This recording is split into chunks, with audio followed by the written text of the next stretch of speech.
So then the next question I have for you is, what is the payoff for a guy? If I'm going to get involved with a woman and mind fuck her, torture her mentally, even verbally and physically, what's the payoff? Well, when it comes to somebody that has a lot of narcissistic traits, the number one thing they want is control. They want somebody they can control. They want somebody they feel superior of. A lot of times they have very, very insecure, they feel very insecure about themselves.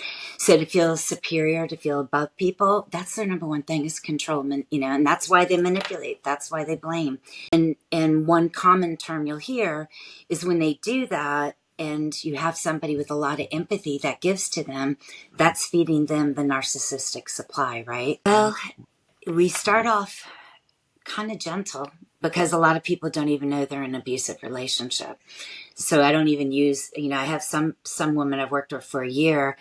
After a year, they can finally say, I was emotionally abused. I was verbally abused. I was financially abused. I had no control over one thing of money. I was given a couple $100 a month, and that's all I had.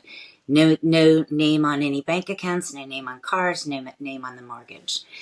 So really, as I mentioned before, it's understanding the truth first, and what they are actually in, and then understanding tools of how to deal with what they're in. Like if they're still living with the person, gray rocking is so key. Gray rocking is huge. What does that mean?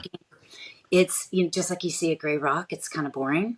When you're with someone with a lot of these traits, you don't want to give them. So it's a lot of talking the weather. If you give them anything that feels great about you, they'll knock it down. If they give anything, how they got into your heart is they learned everything of your sensitivity. If you give anything that's emotional, they're going to find a way to use it. Like, if you have troubles with your mom, for example, you're just like your mom, right?